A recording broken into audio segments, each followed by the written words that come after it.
Priya, we eat dumplings all the time at home, and it's so easy to go buy your dumpling wrappers, and I use them most of the time, but every now and again, I'll actually make the dough. It's not that hard to do. It does take a little bit of time, and it's a great way to keep the kids busy if you're cooking at home. Well, you're going to show me up here because I'm not going to be doing this for mine, but show me and maybe I'll do it next time. You never know. Well, you're doing the quick method, and I'm just doing a longer method. So if you've got the time to do it, take the time to make the dough. And it's really, really easy to do. I'm just using regular plain flour because I want the dough to be really nice and fluffy and soft. That's important. About 2.5 cups. And to that, I add about a cup of warm water. Now, sometimes you add a little bit more, sometimes a bit less. It's all about the texture of the dough.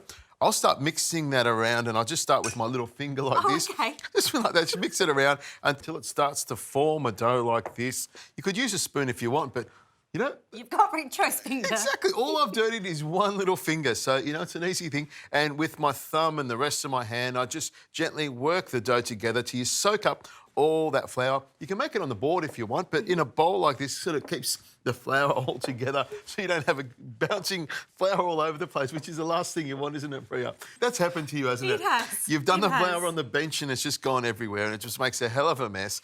OK, Priya, just work the dough a little bit to make sure all the flour is taken up. There's a little bit on the side there. And if you have a feel of it, it's quite firm still, isn't it? So what you want to do is let it rest. So when you do make the dumpling wrappers, it's really easy to roll out and really easy to put together. And of course, you cover it with some cling film so it stays nice and moist underneath without getting a dry crust on the outside.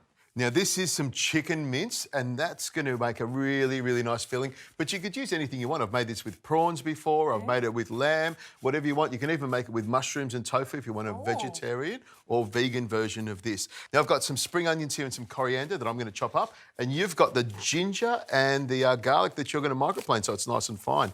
I cut the spring onions down the middle here so they break up nice and evenly. I want them to go all the way through and be nice and fine. So I'll use the green parts now inside the dumplings, and I'll also use some of the green parts right at the end just to fluff it up and make it look nice and... Garnish, yeah, exactly. We garnish the end of it, make it look nice and pretty.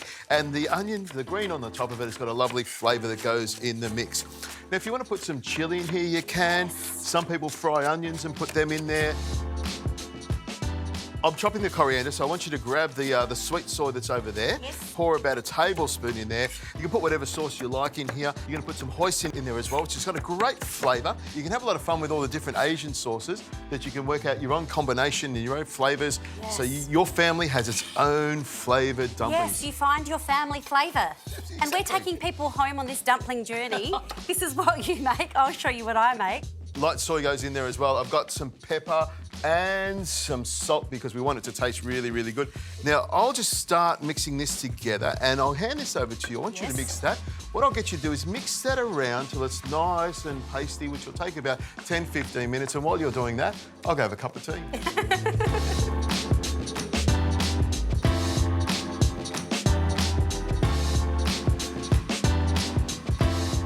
That looks fantastic, Priya. It's got a great smell to it, and you've mixed it to a paste. You want it to be really pasty and sticky, and that way it holds together beautifully. Now, this little bit here, it's sort of looks a little bit weird, but what I'm making is like a donut shape, and this is a great way to even out the dough so that when you cut the little pieces, you get the same quantity each one, the same little size. You're showing off your chef skills, Richo. Exactly, exactly. Nice. And if it gets a little bit sticky, just dip it in the flour and move it around a little bit. Now, at this stage here, cut it like that, and then we cut our little balls. We're sort of looking about that sort of size there would be about the right size for a dumpling. And what I like to do is just make sure I put a little bit of flour on each side, and then you can either just do it with your hands like this and rub your finger around, or you can use a little rolling pin like this. Make sure you move the knife out of the way, and you just roll it a little bit on the bottom and spin it around like this. Now, the bottom of it, the centre of it, I leave that thick. It's the outside of it I thin out because when we put the filling in it, that's going to stretch out. And cover the filling. Correct. Nice. The sort of palm of my hand is the size I'm looking for. That's almost a circle there. It's not quite a circle, but I'll give it to you. It's all right. It's almost the same size. Find the knife. It's just easier to get the dumpling mix off the actual, off the knife. So I just grab it like that, pop it into the middle. Now, you can roll your dumpling any particular way you want. I like to do it at the start. I pinch it at the top, and then you can get a little bit fancy, fold it over the way like that. And I'll do the same on this side here. Fold that like that, and then pinch it on the side there. So you get all these lovely little pleats on the side, and then you sit it there like that. Wow. Once we've got a few of these, we'll pop them into the pan, and I'll show you how to crisp them up.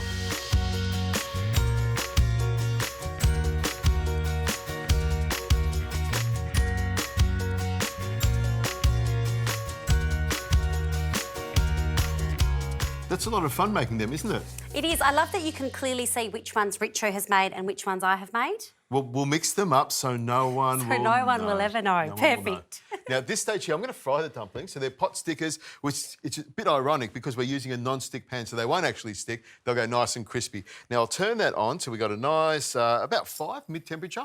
And then I'll grab the dumplings and I just pop them in the pan and snuggle them up nice and tightly all the way around the pan as much as you can. If you can grab this water here and the corn flour, tip the corn flour into the water.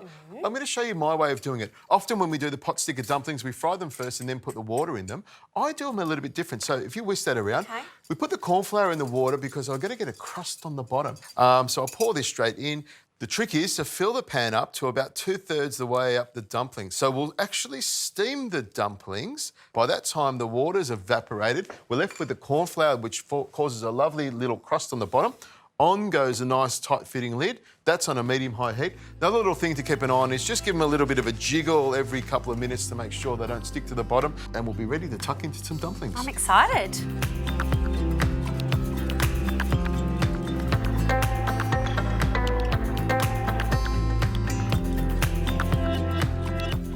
Priya, in no time at all, the water's reduced and the corn flour set on the bottom, so we've got a lovely crust. Now, this is my little trick. Pop the lid on top there, turn it off, and then you count to 3, 1, 2, 3, and then hopefully...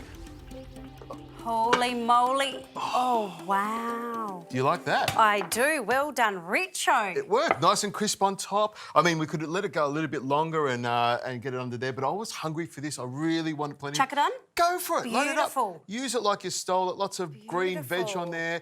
And we've got some deep fried shallots as well. We'll sprinkle some of that around. So we've got even more crunch, which is what it's all about. On it goes. Let's just tuck into this. It's so fancy. Here we go. Oh, so crispy, Richo. That's what it's dip. all about. Now, I'll just pick this one up here.